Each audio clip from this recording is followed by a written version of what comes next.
नमस्कार मित्रों, स्वागत है आपका एक बार फिर आपके अपने YouTube चैनल अथर्व एकेडमी में।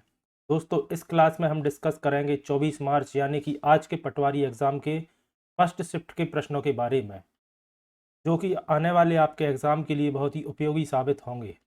दोस्तों, मध्य प्रदेश पटवारी में देखा जा रहा है कि अधिकतर प्रश्न या तो सेम टॉपिक से रिपीट हो रहे हैं और कई प्रश्न भी रिपीट हो रहे हैं। तो वीडियो के अंत तक जरूर बने रहिए। आइए देखते हैं हमारा पहला प्रश्न। पहला प्रश्न था 2011 की जनगणना के अनुसार मध्य प्रदेश के किस जिले में सर्वाधिक शिक्षा वृद्धि हुई है। दोस्तों, यह प्रश्न पहले भी पूछा जा चुका है और इसका सही जवाब होगा जबलपुर। जबलपुर में दोस्तों साक्षरता दर 81.1% है, जो कि मध्य प्रदेश में सर्वाधिक है। वहीं अगर न्यूनतम पूछी जाए तो दोस्तों याद रखिएगा, अलीराजपुर जिला मध्य प्रदेश का सबसे न्यूनतम साक्षर जिला है। प्रश्न कुछ इस तरह से भी आ सकते हैं कि सर्वाधिक पुरुष साक्षरता वाला जिला। तो दोस्तों, इस स्थान पर मध्य प्रदेश के दो जिले हैं, जबलपुर एवं इंदौर, और दोनों का पुरुष साक्षरता दर 87.3% है। वहीं अगर महिला साक्षरता सर्वाधिक महिला साक्षर जिला पूछा जाए तो उसका सही जवाब होगा राजधानी भोपाल। और अगर न्यूनतम पूछा जाए तो ओवरऑल भी न्यूनतम साक्षरता दर वाला जिला अलीराजपुर है। पुरुष साक्षरता दर में भी अलीराजपुर है और महिला साक्षरता दर में भी अलीराजपुर ही है। तो दोस्तों, इन फैक्ट्स को याद रखिएगा। अगला प्रश्न है, रानी दुर्गावती विश्वविद्यालय किस शहर में स्थित है। तो दोस्तों, रानी दुर्गावती विश्वविद्यालय मध्य प्रदेश के जबलपुर में स्थित है और इसकी स्थापना 12 जून वर्ष 1956 को हुई थी। तो ये फैक्ट भी दोस्तों याद रखिएगा।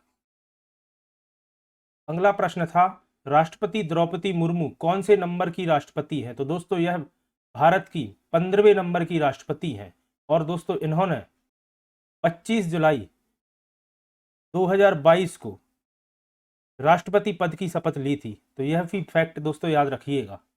अगला प्रश्न था, पाताल पानी जलप्रपात कहाँ स्थित है। तो दोस्तों, यह मध्य प्रदेश के इंदौर में स्थित एक जलप्रपात है। साथ ही प्रश्न आता है, पाताल पानी रेलवे स्टेशन का नाम क्या है। तो दोस्तों, इसका पहले नाम था पाताल पानी रेलवे स्टेशन, लेकिन इसका नाम बदलकर टांट्या मामा रेलवे स्टेशन कर दिया गया है। यह फैक्ट भी दोस्तों याद रखिएगा। अगला प्रश्न है, भारत के जिब्राल्टर के नाम से किसे जाना जाता है। तो दोस्तों, आप सभी जानते होंगे, यह प्रश्न पहले कई बार आ चुका है। ग्वालियर के किले को भारत के जिब्राल्टर के नाम से जाना जाता है और इस किले का निर्माण सूरज सेन ने कराया था। तो दोस्तों, यह भी याद रखिएगा। साथ ही एक फैक्ट और याद रखिएगा कि इस किले में मौजूद गुजरी महल का निर्माण राजा मान सिंह ने 15वीं शताब्दी में करवाया था। तो यह फैक्ट भी याद रखिएगा। अगला प्रश्न है, भोपाल गैस त्रासदी की घटना कब घटित हुई थी। तो दोस्तों याद रखिएगा, 2 और 3 दिसंबर की मध्य रात्रि को वर्ष 1984 में भोपाल में यूनियन कार्बाइड नामक कंपनी से लगभग 45 टन MIC गैस रिलीज हुई थी। MIC यानी कि दोस्तों मिथाइल आइसोसाइनाइड गैस रिलीज हुई थी और इसमें हजारों लोगों की मृत्यु हुई थी। तो दोस्तों, डेट याद रखिएगा। साथ ही आपको एक फैक्ट और याद दिलाना चाहूंगा, इस समय मध्य प्रदेश के मुख्यमंत्री अर्जुन सिंह थे। तो दोस्तों, यह भी फैक्ट याद रखिएगा। हो सकता है अगले सेट में या अगले पेपर में मुख्यमंत्री का नाम पूछ लिया जाए। आइए बढ़ते हैं अपने अगले प्रश्न की तरफ। एक सेकंड दोस्तों, इसे क्लियर कर दूं थोड़ा। समुद्रगुप्त का शासन कब से कब तक रहा। तो दोस्तों, समुद्रगुप्त जो कि चंद्रगुप्त प्रथम का उत्तराधिकारी बना और इसकी राजधानी पाटलिपुत्र यानी कि पटना थी और इसका शासन 350 से 380 ईसा तक रहा। तो इसे भी याद रखिएगा।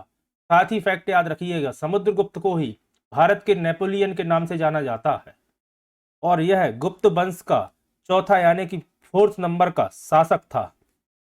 अगला प्रश्न, डॉक्टर लीला जोशी को किस क्षेत्र में पद्मश्री पुरस्कार से सम्मानित किया गया है। तो दोस्तों, डॉक्टर लीला जोशी से एक प्रश्न और आता है कि मध्य प्रदेश की मदर टेरेसा के नाम से किसे जाना जाता है? तो दोस्तों उनका नाम है डॉक्टर लीला जोशी, और इन्हें चिकित्सा के क्षेत्र में पद्मश्री पुरस्कार से सम्मानित किया गया था। और इन्होंने जनजाति क्षेत्र में आदिवासी महिला एवं बच्चों के एनीमिया रोग के क्षेत्र में 22 वर्षों तक कार्य किया था। इस वजह से इन्हें मध्य प्रदेश की मदर टेरेसा के नाम से जाना जाता है। एनीमिया रोग दोस्तों जो कि शरीर में रक्त की कमी के कारण होता है। अगला प्रश्न, मोती महल मध्य प्रदेश के किस जिले में स्थित है? तो दोस्तों याद रखिएगा, इस महल को जीवाजी राव के महल के नाम से जाना जाता है और यह मध्य प्रदेश के ग्वालियर में स्थित है। दोस्तों मध्य प्रदेश में भोपाल, जबलपुर एवं ग्वालियर 3 जगह मोती महल स्थित हैं, लेकिन प्रश्न में ग्वालियर का मोती महल के बारे में पूछा गया था, जो कि जीवाजी राव सिंधिया का महल है। आइए बढ़ते हैं अपने अगले प्रश्न की तरफ।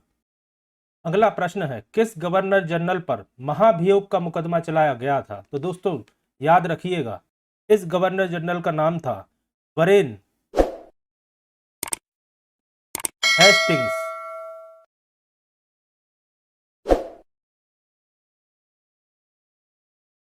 अगला प्रश्न है, प्रतिरोध का एसआई मात्रक क्या होता है? तो दोस्तों प्रतिरोध का एसआई मात्रक होता है ओम।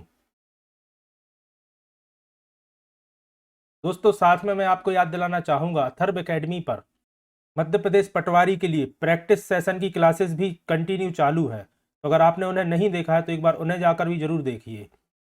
उनसे बहुत से प्रश्न आपको डायरेक्ट एग्जाम में देखने को मिलेंगे। और अगर अभी तक आपने चैनल को सब्सक्राइब नहीं किया है तो चैनल को सब्सक्राइब भी करिए।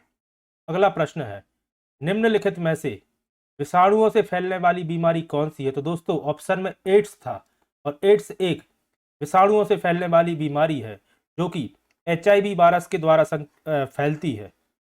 और HIV का पूर्ण रूप होता है ह्यूमन इम्यूनोडिफिशियंसी वायरस, और एड्स का पूर्ण रूप होता है एक्वायर्ड इम्यूनोडिफिशियंसी सिंड्रोम। तो इसे भी याद रखिएगा। अगला प्रश्न है, विटामिन डी का मुख्य स्रोत क्या है? दोस्तों विटामिन से लगातार प्रश्न पूछे जा रहे हैं, तो जितना हो सके उतने मैक्सिमम प्रश्न आप साइंस में विटामिन से पढ़ के जरूर जाइए। और विटामिन डी का मुख्य स्रोत है सनलाइट, यानी कि सूर्य का प्रकाश।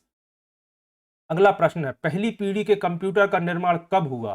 तो दोस्तों याद रखिएगा, वर्ष 1940 से 1945 के मध्य पहली पीढ़ी के कंप्यूटर का निर्माण माना जाता है। और साथ ही याद रखिएगा, एनिएक, यूनिबैक एवं मार्क 1 यह कुछ प्रथम पीढ़ी के कंप्यूटर के एग्जाम्पल्स हैं। तो आपसे ऑप्शन में यह भी पूछा जा सकता है कि यह किस पीढ़ी के कंप्यूटर है। साथ ही याद रखिएगा, स्विचिंग डिवाइस के रूप में प्रथम पीढ़ी के कंप्यूटर में बल्ब इस्तेमाल होते थे। आपको बल्ब की जगह दोस्तों ऑप्शन में वैक्यूम ट्यूब भी लिखा मिल सकता है, तो याद रखिएगा। अगला प्रश्न है, कंप्यूटर मेमोरी कितने प्रकार की होती है? तो दोस्तों जैसा कि आप सभी जानते होंगे, प्राइमरी मेमोरी, सेकेंडरी मेमोरी एवं कैश मेमोरी। कंप्यूटर में 3 प्रकार की मेमोरी होती है। अगला प्रश्न दोस्तों, 4P का अर्थ क्या है? दोस्तों यह सामान्य प्रबंधन से संबंधित प्रश्न है। 4P का अर्थ होता है, एक सेकेंड दोस्तों,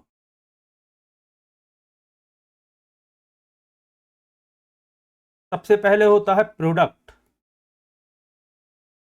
फिर होता है प्राइस, फिर होता है प्रमोशन,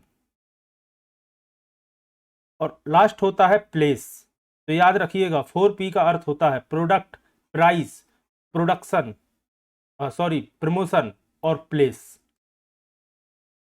अगला प्रश्न हिंदी का है दोस्तों, समुद्र का पर्यायवाची क्या होता है? तो दोस्तों मुख्य रूप से तो आप सभी जानते होंगे, सागर समुद्र का पर्यायवाची होता है। इसके साथ ही और याद रखिएगा, दारिधि भी समुद्र का पर्यायवाची होता है, और नीर निधि भी समुद्र का पर्यायवाची होता है। तो इन्हें दोस्तों याद रखिएगा।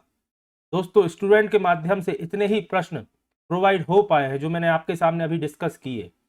साथ ही आपने अगर अभी तक प्रैक्टिस सेशन की क्लासेस नहीं देखी हैं तो अथर्व एकेडमी की प्लेलिस्ट में जाकर एक बार उन्हें जरूर देखिएगा, जिसमें लगभग सभी सब्जेक्ट्स के प्रश्न डिस्कस किए जा रहे हैं जिस पैटर्न पर अभी तक पटवारी के एग्जाम में पूछे गए हैं।